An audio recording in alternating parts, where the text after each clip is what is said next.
पंचम काल में अंतिम मुनिराजो मोक्ष गए थे, आखिरी मुनिराजो मोक्ष गए थे। मुनिराज और कोई बताना चाहेगा?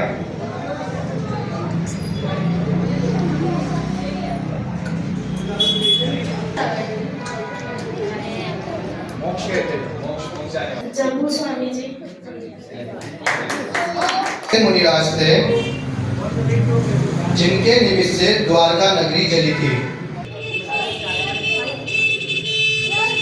दीपायन मुनि।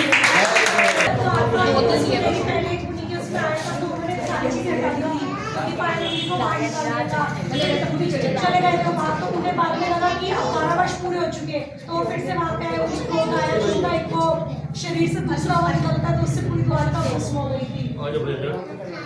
वो लौटने को जहाँ वही दिन की निकली, उन्होंने 1 महीने के एक्सपायर। जिनके सिर पर सिगड़ी जलाई गई थी, सिगड़ी जलाई गई थी, और शायद सिगड़ी जलते जलते उनको केवल ज्ञान हो गया था, सिगड़ी जलते जलते उनको केवल ज्ञान हो गया था। आपको एक स्टोरी थे गजकुमार, उनकी सगाई हुई थी बहुत सारी कन्याओं के साथ, और जब उनकी शादी थी, मतलब वहाँ पे नेमिनाथ भगवान का समोशरण लगा हुआ था, तो वे भी उस समोशरण में गए थे। तो जब वो समोशरण में गए थे तो उनके मन में वैराग्य आ गया, तो उन्होंने वहीं पे दीक्षा ले ली। तो जितने भी वहाँ पे मतलब जिनके साथ उनकी एंगेजमेंट हुई थी, तो उन सब ने भी आर्य का दीक्षा ले ली। तो उन सब में एक पिता थे उनके, मीन्स जिन्होंने दीक्षा ली थी आर्य का दीक्षा, उनमें से किसी एक माता के जो पिता थे,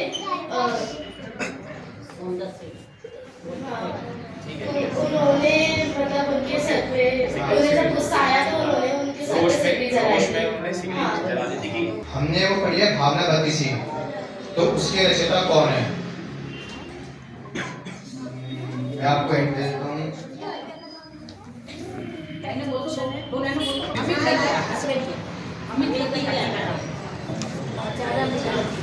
सही, एक ही आसन पर खड़े रहे, एक ही आसन पे खड़े रहे थे तपस्या के दौरान। बाहुबली स्वामी मुनिराज थे जिन्होंने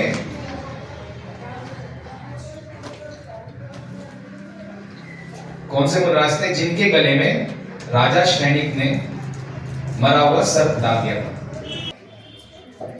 ऑप्शंस चाहिए?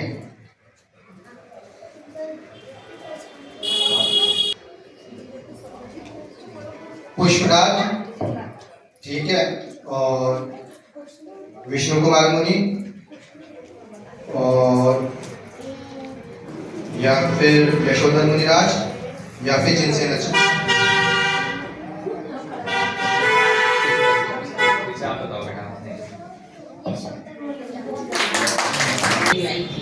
राजा श्रेणी बौद्ध धर्म के अंदर थे, तो उन्हें ये भाव हुआ कि उन्होंने हमेशा उनकी निंदा करती थी कि बौद्ध धर्म में ऐसा है। उनके कई बार उन्होंने उनकी अवहेलना भी की, तो उसे बहुत क्रोध आया एक दिन यशोधर मुनि, तो यशोधर मुनि को भी राजा श्रेणी को, राजा श्रेणी ने पहले तो 700 फिर भी इसका क्रोध शांत नहीं हुआ।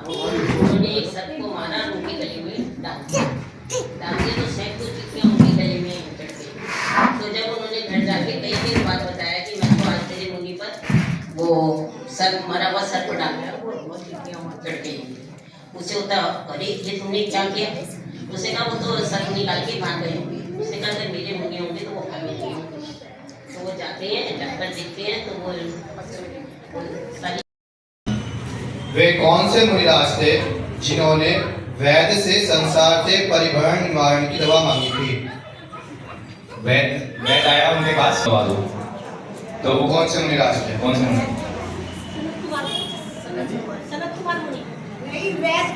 नहीं, जो गेम का शीर्षक ही है वह चक्रवर्ती हुए, इनको देवों में इनकी सुंदरता की बहुत चर्चा थी। तो 2 देव आए, उन्हें उस समय वो अखाड़े में पहलवानी कर रहे थे, तो उस समय देवों ने कहा भाई ये जैसा सुना था इनका वैसा ही रूप पाया। तो कहने लगे अभी आपने मेरा क्या रूप देखा है, जब मैं सज धज के राजमहल में बैठूंगा सिंहासन पे जब देखना। तो चले गए, नहाए धोए सिंहासन पर बैठ गए। फिर देखवाए, उन्होंने कहा अब देखो मेरा रूम, बोले अब वो बात नहीं है, क्योंकि उनको ना वो मंगवाया था एक घूमने के लिए गिलास में पानी, तो देखा तो उसमें वो हो गए थे जीवन के मतलब कीड़े चल रहे थे, तो कहने लगे सब रूप है, कोड़ फैल चुका था उस समय। फिर उन्होंने दीक्षा ले ली थी और उनके 700 वर्ष तक कोड़ रहा था। आपको बैग आया था, फिर बैग आया था कि मतलब शिवम से उसकी परीक्षा लेने के लिए बैग आया, उसने कहा कि औषधि ले लो, इस रोग की औषधि ले लो। मुनिराज ने कहा भले पधारे, उसने कहा अरे सबकी जगह तो इनकी ये चर्चा थी कि ये तो अपने उससे अड़िग नहीं थे, अब तो ये तो दवाई मांग रहे हैं शरीर की, तो उन्होंने कहा मैंने बेटे बोलो मुझे रोग क्या है, तो उसने कहा कि आगे तो साफ बात है कि मैं वही कोड़ होने की दवाई दे रहा हूँ। उन्होंने कहा नहीं मुझे ये रोग नहीं है, मुझे तो जन्म मरण का रोग है, उसकी दवाई वो तो दे रहा हूँ। तो उन्होंने कहा ये तो आपके पास ही है, कि दवाई मेरे पास नहीं। आप दूसरे का मेरी मुनि भी बहुत सुंदर होती है, दूसरे का नहीं महाराज के बोलते हैं इनकी मुनि को तो कौन हुआ जाके चाहे उसने कहा कि मैं अच्छा में जाकर देखता हूँ, अगर हुआ तो मैं मुझे फांसी पे चढ़ा। तो वो अपने गुरु के पास गया, उन्हें तो सारा बोल था, अब वो जाके बहुत माना, मेरा तो अपने ये होते हैं उन्हें सारी उनकी मन की बात का पता होता है। तो उन्होंने कहा आप गुरु मत मानिए, अरे आपको कुछ नहीं मिलेगा। उन्होंने सारा गुण अपने आप अपने से शांत कर लिया, नहीं थोड़ी सी उंगली में जगह सा रह गया। तो मुनि वो आए पूरा राजा संघ, उन्होंने देखा कि इन्हें तो कोड़ है ही नहीं, उन्होंने उनको बुलाया कि अब इसको फांसी पे चढ़ाओ। उसने कहा नहीं माता, मुझे पूरा कोड़ था, अब देखो मैंने उससे हटा लिया था, मुझे जरा सा रह गया, राजा की चैन बन गया, आज प्रजा की सारी चैन। जन्म से ही वस्त्र धारण नहीं। दोस्त का तो आंसर पूछ रहे हैं 1000 वर्षों तक तप किया था। ये कौन से मुनिराज थे जिन्होंने 1000 वर्ष तक तप किया था? बड़ों के लिए प्रश्न है, गोमट सार के रचयिता कौन है? कहाँ लिखा था इन्होंने? ये ऐसे मुनिराज थे जिनका भक्षण सियालनी और उनके बच्चों ने किया था। सुकुमार मुनि, उनका एक पिक्चर नवीन शास्त्र जैन मंदिर में लग रहा प्रश्न है, वे कौन से मुनिराज थे जिनको एक बार सुनकर और जिनको 2 बार सुनकर याद हो जाता है?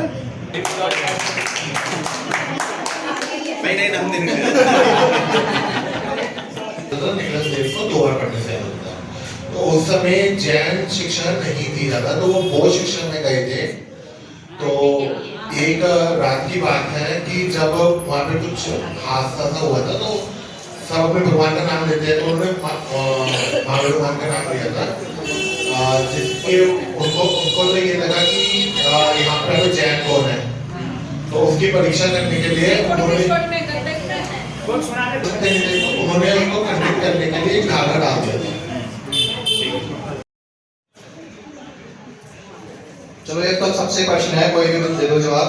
पहले बच्चों के लिए है, बच्चे देखें तो अच्छा है, बच्चों को प्रेफरेंस है।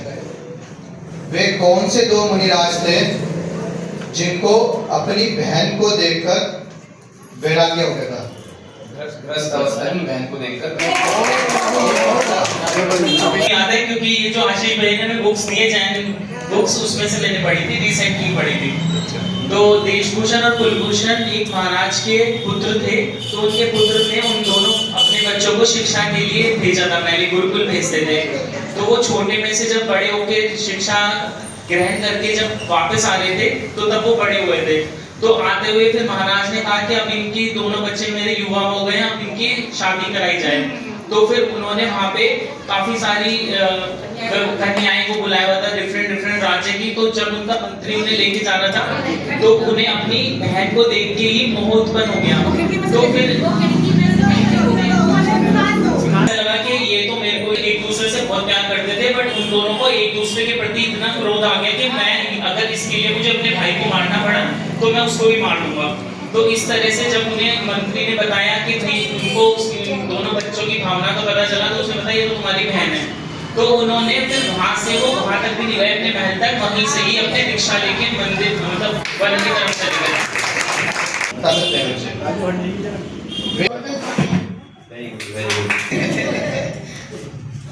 बच्चों ओम तो वो दूसरे घर को मानते थे, तो अपने धर्म में वो काफी विद्वान थे।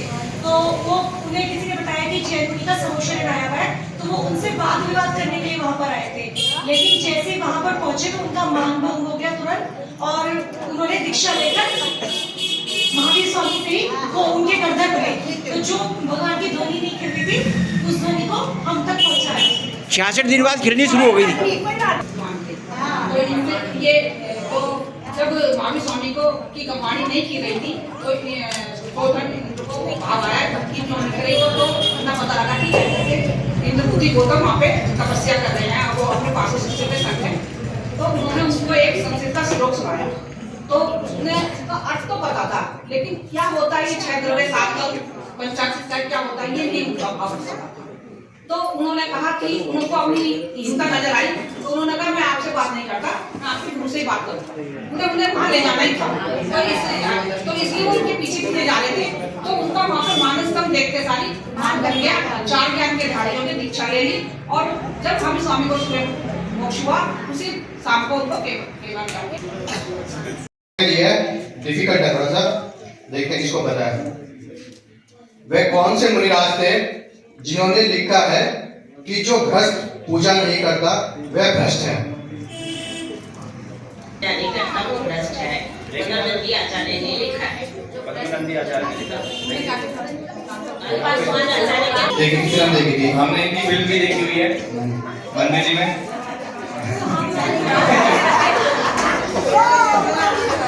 ठीक है, लेकिन मैं अब सवाल चेंज कर रहा हूँ।